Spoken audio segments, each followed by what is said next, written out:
A Rússia precisa de ajuda. Após quase 34 meses da operação militar especial na Ucrânia, uma Rússia desesperada decidiu apelar diretamente para suas alianças para tentar fazer algum progresso em uma guerra que os deixou perplexos. Não a China, embora tenha sido essencial para Putin, ajudando-o a driblar as sanções econômicas impostas pelo Ocidente e mantendo sua máquina de guerra funcionando com a intensificação do conflito.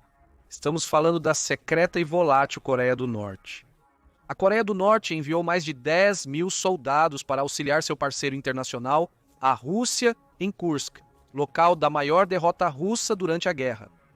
Embora o governo norte-coreano espere ganhar prestígio e experiência militar ao enviar tropas para uma zona de guerra ativa, é improvável que os soldados recebam gratidão por essas ações.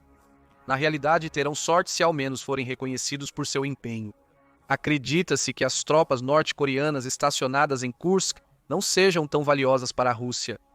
Ainda pior, a inteligência ucraniana indica que a maioria dessas tropas deve receber apenas meses de treinamento e morrer na guerra, sem contribuir significativamente para a Rússia ou a Coreia do Norte nesse período. O destino dos soldados norte-coreanos levados para Kursk é ainda mais sombrio do que o dos prisioneiros nos campos de trabalho da Coreia do Norte. Para compreender a escala e as condições internas dos campos de trabalho ou prisões norte-coreanos, podemos consultar os extensos relatórios das Nações Unidas. Os relatórios foram baseados em relatos de testemunhas oculares e entrevistas com ex-prisioneiros que sobreviveram ao calvário, foram libertados ou escaparam das prisões e conseguiram fugir da Coreia do Norte. O relatório mais recente, de julho de 2024, foi compilado com 183 entrevistas entre 2015 e 2023, significando que apenas cerca de 23 pessoas por ano conseguiram escapar dos campos de trabalho na Coreia do Norte. É provável que o número real de sobreviventes dos campos seja maior, pois não há métricas confiáveis sobre o número de prisioneiros, capacidades totais ou outras figuras relevantes. No entanto, as entrevistas da Organização das Nações Unidas com os poucos sobreviventes pintam um quadro sombrio das condições encontradas nos campos. O chefe dos direitos humanos da Organização das Nações Unidas, Volker Turk, comentou que os prisioneiros são forçados a trabalhar em condições intoleráveis, muitas vezes em setores perigosos sem pagamento, liberdade de escolha, capacidade de sair, proteção, cuidados médicos, tempo livre, comida e abrigo. Eles são mantidos sob vigilância constante, regularmente agredidos, e as mulheres estão sob risco contínuo de violência sexual. O tratamento dos prisioneiros pode ser classificado em 6 categorias distintas: detenção de trabalho, incluindo trabalho forçado no campo, trabalhos obrigatórios designados pelo governo, muitas vezes sem pagamento, recrutamento militar, serviço de brigada de choque e trabalho mobilizado dentro e fora do Estado. Enquanto o relatório da Organização das Nações Unidas detalha as várias diferenças entre esses tipos de trabalho, como os exatos detalhes de como o trabalho é realizado e como cada prisioneiro pode ser preenchido em um papel específico, todas essas 6 categorias têm mais coisas em comum do que não.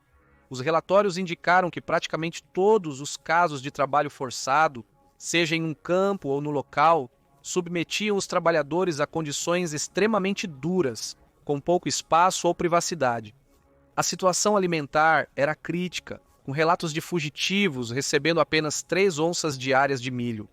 O trabalho forçado e a escassez de alimentos na Coreia do Norte são agravados por sentenças que transcendem os laços familiares e as gerações.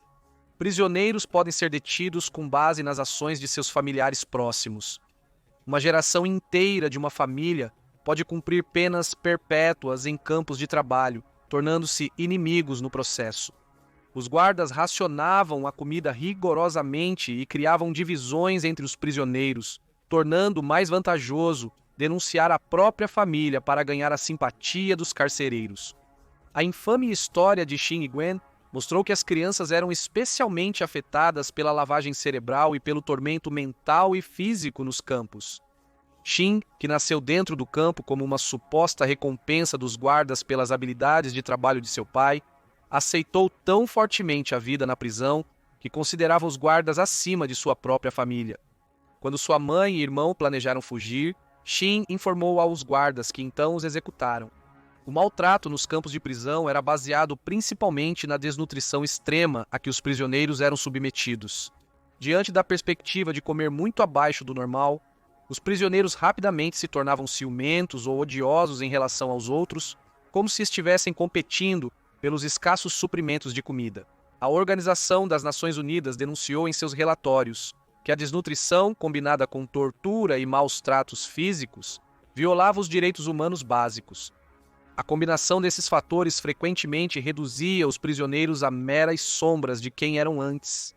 Uma entrevista com um ex-detento revelou que eles poderiam passar fome a ponto de perder dezenas de quilos em um mês. Estima-se que o peso de um prisioneiro tenha caído de 132 para apenas 37,1 kg. A dieta, principalmente composta de ração de milho e farelo de arroz, foi comparada desfavoravelmente à ração animal, obrigando muitos prisioneiros a sobreviverem comendo ratos, baratas e outras pragas encontradas nos complexos agrícolas dos campos. A escala do horror nos campos norte-coreanos, principalmente antes do ano 2000, provavelmente permanecerá um assunto muito contestado por décadas.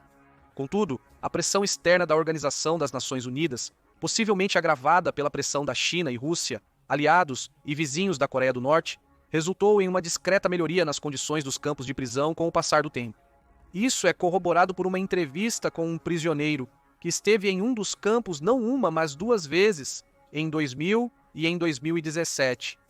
Seu tratamento, embora horrível objetivamente, mostrou que os prisioneiros norte-coreanos tiveram mais chances de sobrevivência nos últimos anos do que no início do século, apesar dessas chances estarem abaixo do considerado normal em uma sociedade civilizada. O entrevistado descreveu parte de seu tratamento durante seu segundo período de prisão como um ambiente sem estresse. Isso alinha-se com o contínuo abuso mental e físico, levando os prisioneiros a normalizar e se aclimatar ao comportamento dos captores. Quando foram privados de tanto, até mesmo pequenas misericórdias, como receber cobertores durante o inverno rigoroso na Senhoreia do Norte, com menos 23 graus Celsius, foram vistas como melhorias significativas em seu bem-estar, no limite do significado da palavra. Como mencionado, os campos de trabalho não são a única maneira pela qual a Coreia do Norte impõe trabalho forçado. O serviço militar obrigatório no país pode ser difícil para os cidadãos, pois exige que homens sirvam por 8 anos e mulheres por 5. Isso é uma melhoria em relação aos requisitos anteriores, que eram 10 anos para homens e 7 para mulheres. O longo período de serviço militar obrigatório para a maioria da população resultou em um dos maiores exércitos do mundo na Coreia do Norte, com 1,32 milhão de militares ativos. Vamos comparar esse número com o poder militar das nações mais fortes do mundo. A China tem aproximadamente 1 milhão de tropas ativas, a Índia tem cerca de 1 milhão e 400 mil soldados ativos, e os Estados Unidos da América têm pouco mais de 1 milhão e 320 mil. Porém, a população total real traz uma perspectiva bem diferente.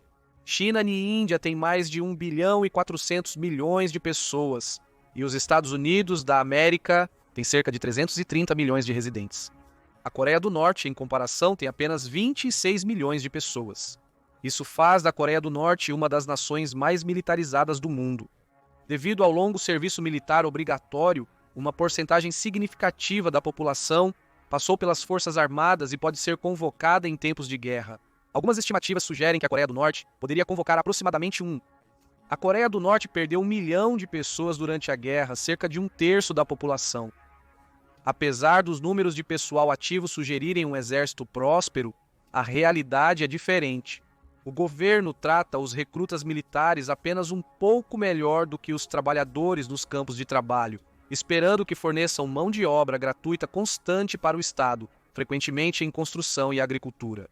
De acordo com relatórios da Organização das Nações Unidas, os soldados nos campos de trabalho frequentemente não têm acesso a necessidades básicas como alimentação adequada, água, abrigo e assistência médica. Alguns relatórios da Organização das Nações Unidas indicam que a tuberculose é particularmente entre os recrutas. O Brasil é considerado um país de alto risco para a tuberculose pela Organização Mundial da Saúde em 2023. A Coreia do Norte enfrenta surtos relativamente frequentes de tuberculose e outras doenças infecciosas devido à falta de acesso a cuidados de saúde avançados no país. Alguns programas de importação de medicamentos para TB foram interrompidos após a pandemia, agravando o problema. A combinação de trabalho árduo, baixa qualidade de vida e falta de acesso a necessidades básicas provavelmente torna o soldado médio da Coreia do Norte extremamente mal preparado para lidar com uma situação de combate real. Além disso, o país quase não tem capacidades modernas de treinamento. A última vez que a Coreia do Norte esteve em conflito ativo foi em 1953, quando a Guerra da Coreia parou e a zona desmilitarizada da Coreia foi traçada pelos dois países e seus aliados. Desde então, o exército norte-coreano foi criado com o equipamento, metodologia e ideologia da União Soviética, que deixou de existir em 1991. Na verdade, a maior parte do equipamento militar da Coreia do Norte, como tanques, aeronaves, veículos de apoio à infantaria e artilharia, vem dos tempos soviéticos e é escasso. É provável que esses veículos tenham sido mantidos e até mesmo ligeiramente atualizados a partir de seus projetos básicos originais da União Soviética. Contudo, a maior parte do arsenal militar norte-coreano tem entre 40 e 80 anos, ficando consideravelmente atrás das forças militares modernas ou mesmo de países em desenvolvimento. A combinação de veículos antigos e falta de experiência real de combate deixa as novas tropas norte-coreanas à mercê de qualquer treinamento que o governo consiga com seus dois aliados vizinhos. Considerando que tanto a Rússia quanto a China limitaram seus investimentos no país nas últimas décadas, é improvável que tenham criado muitos exercícios conjuntos ou reformulado metodologias de treinamento. Isso sugere que os soldados norte-coreanos estão atrasados em relação aos ocidentais, usando equipamentos e táticas obsoletas e inadequados para guerras modernas. Mas o que isso significa para as tropas que o país enviou para Kursk em novembro? A Coreia do Norte possivelmente enviou algumas de suas melhores tropas para lutar na guerra de Putin. Esses soldados provavelmente pertencem às unidades de elite do exército, com melhor acesso a treinamento e que possivelmente não sofreram a tortura típica de campos de prisão e trabalho forçado durante o serviço militar. Embora os soldados não tenham se voluntariado, é provável que tenham sido pressionados a se juntar às unidades de Kursk sob a ameaça de suas famílias serem enviadas para campos de trabalho. Como mencionado, a Coreia do Norte é grande em punição familiar geracional. Isso sugere que os soldados serão monitorados por sua atividade e comportamento no exército russo, sendo controlados em relação ao que podem ou não fazer. Alguns soldados podem ver o combate em Kursk como benéfico para sua posição social e estarem dispostos a lutar. A Rússia está pagando à Coreia do Norte $2.000 por mês para cada soldado recebido, provavelmente centenas de vezes o salário médio norte-coreano, o mesmo valor pago a um recruta russo. Apesar do governo norte-coreano ficar com 90% dos ganhos dos soldados, a quantia restante ainda é considerável para as famílias dos militares em casa. Em certos casos, a morte de soldados norte-coreanos pode trazer status social e glória para suas famílias, sugerindo que a Coreia do Norte pode enviar mais militares a longo prazo. Independentemente das circunstâncias que levaram os soldados norte-coreanos a Kursk e dos possíveis benefícios, eles enfrentarão problemas potencialmente intransponíveis ao lutar contra a Ucrânia. Primeiro, os soldados norte-coreanos provavelmente não falam russo. A inteligência ucraniana captou comunicações entre soldados russos, indicando que os nativos russos não sabem lidar com seus aliados norte-coreanos, já que estes são incapazes de compreender mais do que o mínimo necessário de comandos verbais e não verbais. O relatório indica que a Coreia do Norte usará oficiais superiores ou tradutores como intermediários, mas é improvável que isso melhore significativamente a coesão e cooperação da unidade. Em situações de aperto, é possível que soldados russos dessem aos colegas norte-coreanos ordens que os colocariam em perigo, fazendo-os agir como iscas ou chamarizes. Isso poderia resultar em baixíssimas taxas de sobrevivência para unidades mistas russo-norte-coreanas, principalmente para os soldados norte-coreanos. Em segundo lugar, há a questão da falta de treinamento. Segundo relatos, a Ucrânia ainda não enfrentou muitas tropas norte-coreanas em Kursk, indicando que a Rússia ainda está se preparando para o ataque iminente. Contudo, a diferença tecnológica e tática entre os exércitos dificilmente será resolvida em poucos meses. Isso se deve ao fato de que os norte-coreanos precisariam ser treinados por oficiais norte-coreanos devido às barreiras linguísticas, e o regime de treinamento provavelmente será de má qualidade e ineficaz. As tropas norte-coreanas terão grande dificuldade em lidar com as táticas emergentes, como a guerra de drones, que foram desenvolvidas e aperfeiçoadas durante a guerra na Ucrânia. O exército ucraniano começou a usar drones em todos os tipos de altercação militar, desde táticas de infantaria de curto alcance até barragens de artilharia de médio alcance e ataques direcionados em território russo. A extensão, escala e variedade de drones usados pela Ucrânia permitiram ao país contornar a necessidade de uma grande marinha e força aérea. A frota do Mar Negro da Rússia teve que recuar para a Crimeia em novembro de 2022, em parte por causa dos novos drones kamikaze implantados no mar. Pior ainda, a Ucrânia combinou vários tipos de drones em unidades inteiras, usando drones de longo alcance como olhos no céu e retransmissores para drones First Person View de curto alcance. Isso significa que a Ucrânia pode devastar a infantaria russa com risco e repercussões mínimas para seu próprio exército, mudando drasticamente os termos de engajamento a seu favor. O exército russo norte-coreano não está preparado ou treinado para uma guerra desta escala e dependência tecnológica. Os soldados, provavelmente sem treinamento adequado em táticas de infantaria, serão surpreendidos pela Ucrânia usando drones em Kursk. Eles serão alvos fáceis contra um inimigo que pode mirar neles do céu, persegui-los dentro de áreas reforçadas e até destruir veículos blindados com um único drone kamikaze bem posicionado. Como mencionado, soldados e oficiais russos provavelmente tirarão proveito disso, não beneficiando as tropas norte-coreanas. Infelizmente, o cenário mais provável em combates em Kursk envolvendo soldados norte-coreanos os verá sendo usados como isca humana. Os russos provavelmente separarão os soldados russos e norte-coreanos, fornecendo a estes últimos equipamentos defensivos mínimos e pouca orientação ou treinamento para sua sobrevivência. Esses soldados serão abandonados, esperando que a Ucrânia foque seus drones nos norte-coreanos. As unidades russas poderiam tentar localizar e atacar os centros de comando dos operadores de drones ucranianos com ataques de longo alcance, mas isso pode não funcionar se a Ucrânia desenvolver totalmente sua tecnologia de drones para superar a artilharia soviética comum. É provável que milhares de norte-coreanos morram se forem totalmente implantados em Kursk. O Ministério da Defesa e a inteligência militar ucraniana sugerem uma taxa de sobrevivência de cerca de 10% a longo prazo. Estima-se que a taxa de sobrevivência nos campos de trabalho norte-coreanos seja de 75%, embora não haja números exatos. Isso supera muito a taxa de sobrevivência prevista dos soldados norte-coreanos na Rússia. Com as crescentes perdas russas, é provável que seja uma questão de tempo até que os norte-coreanos sejam forçados a uma implantação em massa. A Ucrânia afirma que está abatendo tropas russas a uma taxa de mais de 1.300 por dia, o que é um aumento em relação às baixas diárias russas durante a desastrosa campanha de verão e a invasão inicial de Kursk.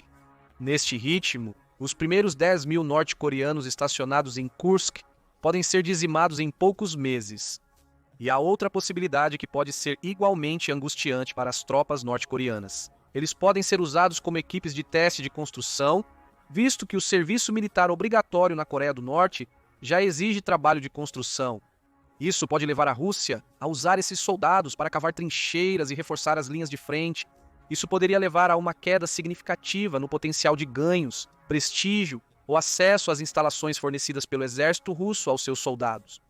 Em suma, as tropas norte-coreanas seriam tratadas pior que os recrutas russos, abandonados em seus postos em Kursk e rendidos na primeira investida dos soldados ucranianos. Se isso se repetir, os soldados norte-coreanos poderiam ser tratados muito pior, não pelos ucranianos que os capturam, mas pelo governo norte-coreano, que pode considerá-los desertores e punir suas famílias. As tropas norte-coreanas podem ser usadas como tropas de choque para o exército russo e norte-coreano testar armas ou sistemas defensivos, visando contrabalançar as vantagens dos drones da Ucrânia. Isso pode indicar que eles podem ser usados como alvos descartáveis mais ativamente do que os próprios russos. Putin teria mais soldados para usar na guerra contra a Ucrânia e a Coreia do Norte ganharia experiência valiosa com táticas e equipamentos modernos, provavelmente recebidos da Rússia em troca. Considerando tudo, Enquanto alguns soldados podem considerar seu destacamento para a Rússia como uma honra, é provável que sejam tratados mais como gado levado para o abate. A Rússia pretende recuperar todo o território perdido em Kursk antes de iniciar conversas de paz. Nesse caso, Putin provavelmente mobilizará as tropas norte-coreanas em breve. Para muitos desses soldados, seu primeiro encontro com o exército ucraniano também será o último. Você acha que as tropas norte-coreanas realmente farão diferença na guerra? Deixe-nos saber nos comentários abaixo e obrigado por assistir. Confira, norte-coreanos tiveram o suficiente e querem voltar para casa. Ou clique neste outro vídeo em vez disso.